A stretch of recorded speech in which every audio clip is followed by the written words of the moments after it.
Assalamualaikum warahmatullahi wabarakatuh.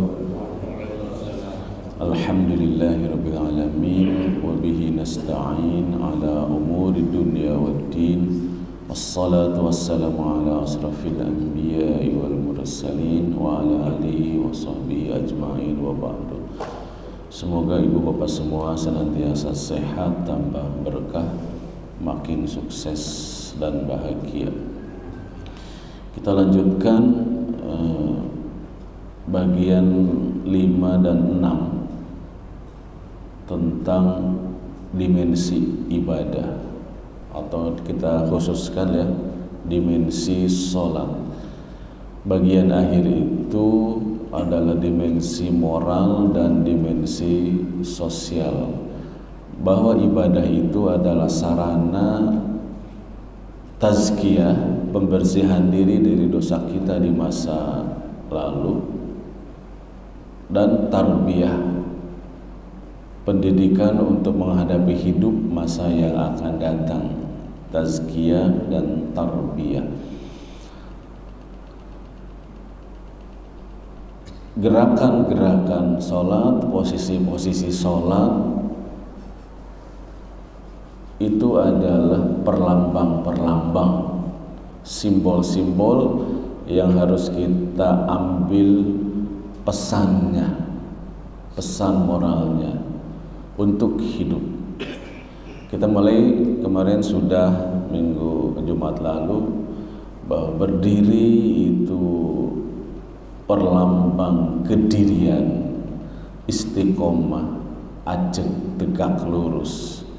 Hidup memang harus seperti itu, punya pendirian. Kemudian menghadap kiblat itu simbol atau pesannya adalah harus punya arah yang jelas. Hidup itu harus punya visi yang jelas. Kemudian kita juga tunduk kepada hukum Allah, baik hukum Allah yang ada di alam semesta, di jagat raya, namanya kauniyah, hukum kauniyah. Yang kedua, tunduk kepada hukum Allah yang datang lewat para rasul, yaitu qauliyah. Tunduk kepada hukum alam, ya sebetulnya hukum Allah lewat alam itu ya ibadah juga, sama dengan tunduk kepada syariah. Kalau tunduk kepada hukum Allah yang kauniyah, misalnya kalau mau sembuh berobat, kalau mau dapat duit usaha, kalau mau cerdas banyak belajar, tunduk kepada hukum Allah yang hukum kauniyah. Manfaatnya di dunia langsung bisa didapat. Kalau melawan hukum kauniyah juga langsung hukumannya bisa didapat di dunia ini. Misalnya ceroboh mudah kecelakaan, itu kan langsung hukumannya pantan. Nah, saudaraku yang dirahmati Allah, itu simbolisasi tunduk adalah simbolisasi dari ketundukan kepada hukum Allah, baik yang kauniyah, yang qauliyah. Tunduk itu sendiri maknanya adalah makna dari Islam. Islam itu maknanya adalah tunduk. Okay. Kemudian kemarin sudah mengangkat tangan, sudah semua bahas kita takbir ya. Sekarang masuk kepada apa yang dibaca ketika berdiri. Yang dibaca ketika berdiri adalah penegasan dari posisi kita berdiri. Ketika berdiri, posisi kita adalah patuh, tunduk hanya kepada Allah tujuan kita. Maka bacaannya pun kurang lebih isinya begitu. Ada banyak bacaan bukan iftitah sebetulnya, istiftah. Ya, tidak terlalu salah membaca iftitah. Tapi ada mungkin istiftah. Itu yang lebih tepat mungkin. Doa istiftah. Tapi iftitah juga betul. Ada banyak variasi. Yang paling umum Allahu akbar kabira walhamdulillahi katsira wa subhanallahi bukratan wa asila. Itu satu. Yang kedua, wajjahtu wajhiya lilladzi fataras samawati wal arda hanifan wa ma ana minal musyrikin. Inna salati wa nusuki wa mahyaya wa mamati lillahi rabbil alamin la syarika lahu wa bidzalika umirtu wa ana minal muslimin. Kalimat-kalimat ini kalimat-kalimat yang sesuai dengan posisi kita berdiri, yaitu kalimat-kalimat kepasrahan, kalimat-kalimat pengagungan. Allahu akbar kabira. Allah maha besar dan benar-benar maha besar. Walhamdulillahi katsira.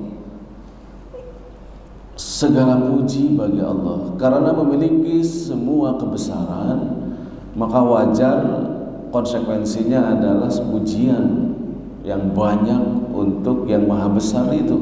Walhamdulillahi katsira. Tetapi keagungan dan kebesarannya itu tanpa cacat.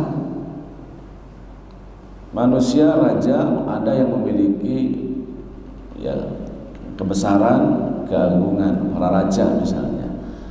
Meskipun itu di bawah, ya jauh, nggak ada, tidak bisa dibandingkan dengan keagungan dan kebesaran Allah.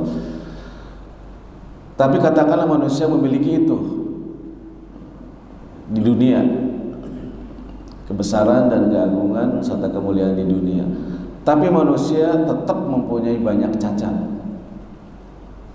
maka tidak bisa disandangkan kesucian kepada manusia itu. Kepada Allah ada kalimat wa subhanallahi bukratan wa asila. Jadi pertama kita menunjukkan, menyatakan, di samping dengan berdiri, menunduk, mengangkat tangan, kita nyatakan dengan kalimat Allah maha besar dan benar-benar besar, tidak tertandingi. Walhamdulillah, karena itu aku mengucapkan segala puji, segala pujian, katsiro, sebanyak-banyaknya, segala puji, menyatakan pujian sebanyak-banyaknya, dan segala puji bagi Allah dengan pujian yang banyak dan tanpa cacat. Wa subhanallahi bukratan wa asila. Suci, maha suci Allah, maha suci Allah. Apa yang dimaksud maha suci? Sebetulnya maha suci itu ungkapan singkat dari kalimat yang panjang begini. Subhanallah amma yasifun. Asalnya begitu. Subhanallah itu asalnya subhanallahi amma yasifun, lalu dibuang ke amma yasifunnya. Apa sih amma yasifun itu? Dari apa yang mereka sifatkan. Maha suci Allah dari apa yang mereka sifatkan. Mereka itu siapa? Orang-orang kafir, orang-orang mulhid. Orang-orang mulhid itu ateis, orang kafir. Apa yang mereka katakan tentang Allah, orang kafir, orang mulhid itu? Yang pertama, dia tidak, ada yang tidak mempercayai, ada yang menyatakan Allah tidak kuasa, tidak punya anak, ada yang menyatakan Allah punya pembantu-pembantu, anak perempuan, anak laki-laki, macam-macam. Allah tidak adil misalkan, menyatakan. Ada sifat-sifat yang tidak layak disandangkan kepada Allah.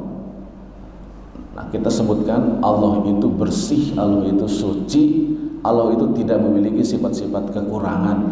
Itu makna subhanallah itu.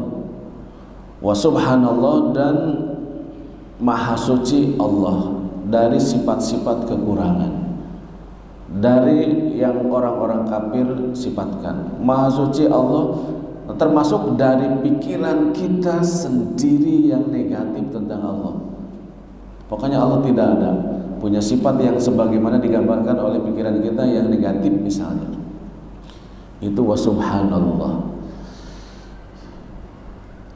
Jadi gak boleh ada sedikit pun pikiran tentang Allah itu yang negatif.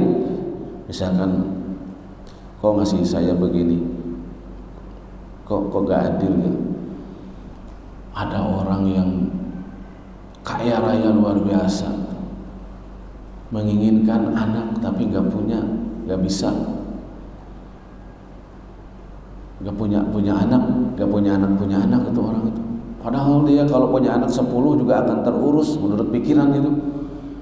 Tapi ada yang di pojok sana masih ngontrak, anaknya nambah lagi.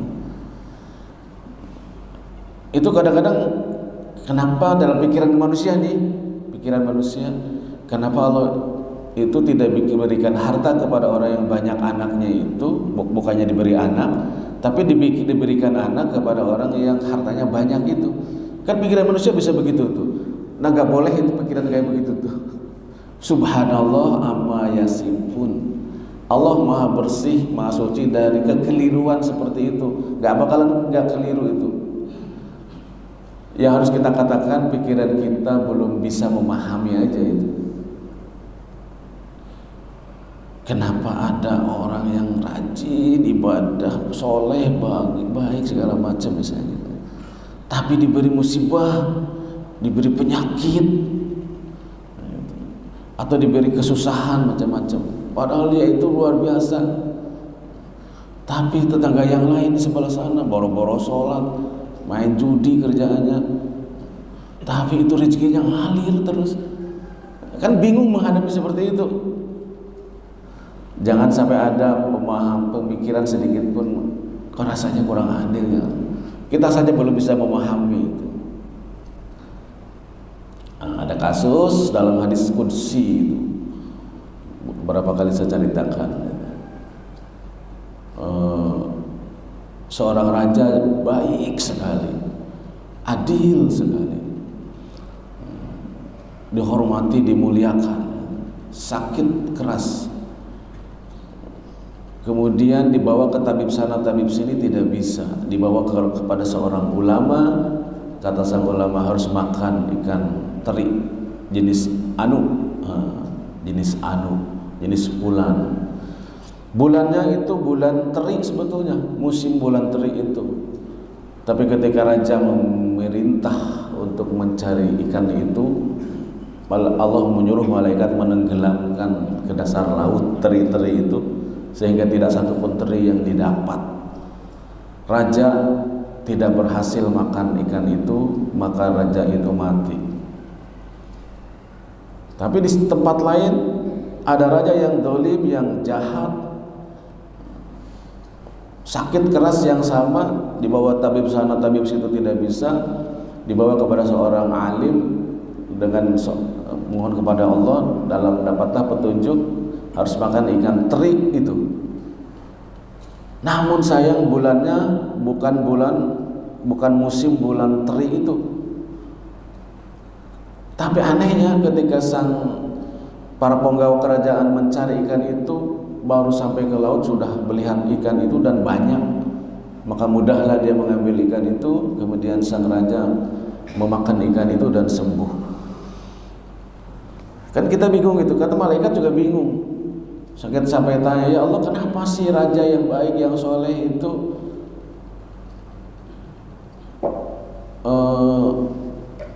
dia sakit, dia berdoa, dia berobat dengan ikan, tapi engkau suruh aku tenggelamkan ikannya ke bawah itu. Bahkan dia mati bahkan.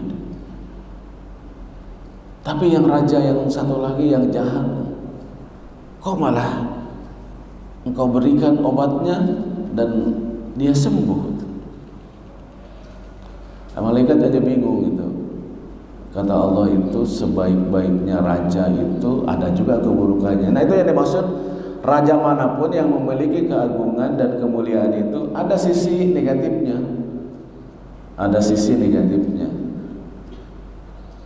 Maka tidak suci dari keburukan, dari kekurangan yang namanya makhluk itu.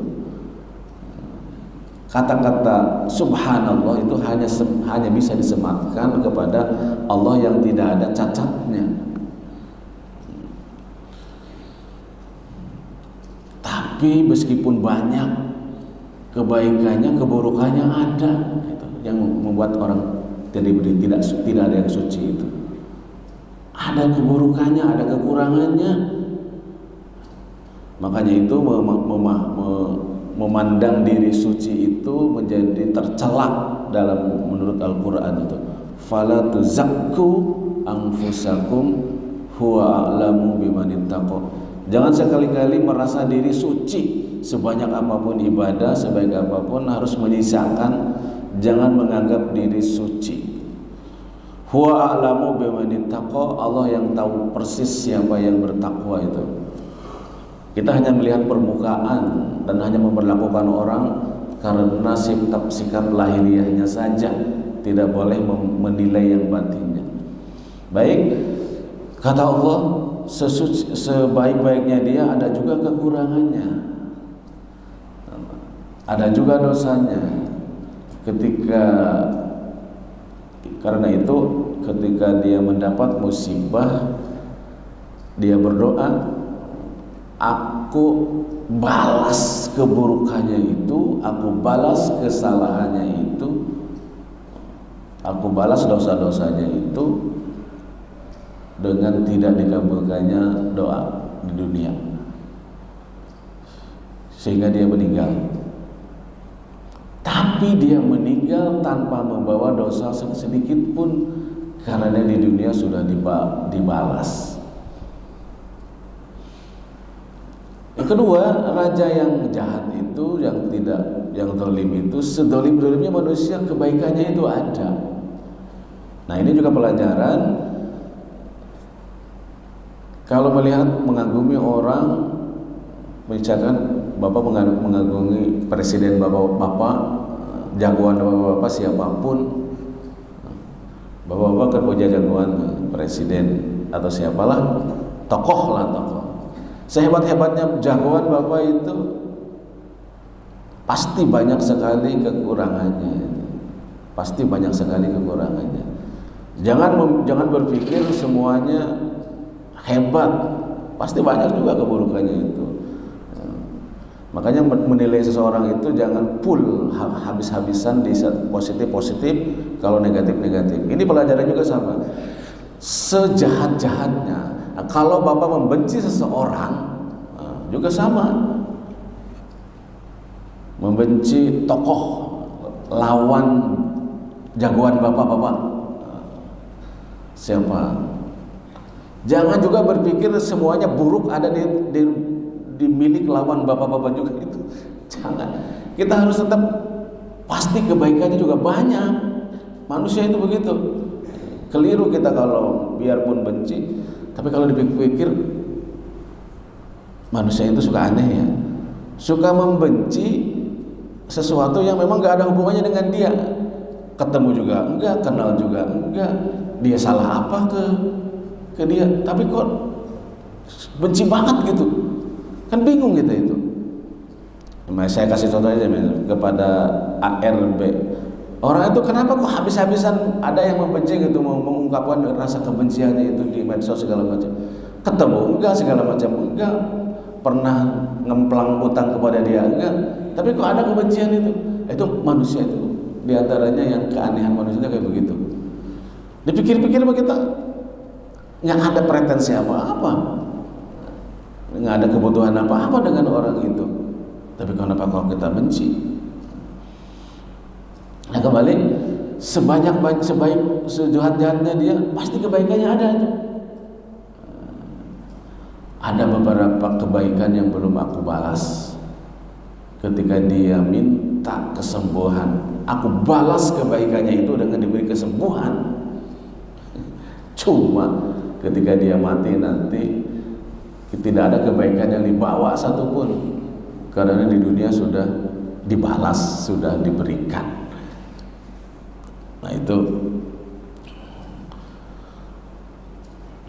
dari sini adalah pelajarannya adalah bahwa Allah itu memiliki sifat kebesaran, keagungan, kesempurnaan tanpa cacat. Meyakini Allah tanpa cacat, meyakini Allah tanpa sifat buruk. Sifat buruk yang sering terkadang terlintas dalam pikiran kita seperti tadi, kenapa begini ya Allah itu? Nah itu menduga Allah punya sifat buruk itu suudzon terhadap perbuatan Allah, itu dilarang dalam agama karena Allah suci dari sifat buruk itu. Itu hakikat tasbih itu begitu. Wa subhanallahi bukratan wa asila, baik pagi ataupun petang ataupun kapan saja Allah tidak ada terjangkit sifat kekurangan, kesalahan sedikit pun. Kalau kita melihat sesuatu yang tidak paham, kebalikan kepada diri kita, belum bisa memahami semua itu, tapi kita harus meyakini bahwa semua tindakan Allah itu benar, adil, sempurna, tidak ada yang cacat. Itu namanya kalimat atau makna dari subhanallah. Jadi sampai di situ baru satu, Allahu akbar kabira walhamdulillahi katsira wa subhanallahi bukratan wa asila. Kita akan lanjutkan Jumat depan wajah tuh sampai seterusnya. Dalam niat tadi, wah, doa iftitah 3 macam bisa dibahas nih. Allah, ternyata baru segitu doang. Karena ya ada penjelasan-penjelasan lain yang penting dari makna subhanallah. Demikian yang disampaikan. Subhanakallahumma wa bihamdik asyhadu an la ilaha illa anta astaghfiruka wa atubu ilaik. Wassalamualaikum warahmatullahi wabarakatuh.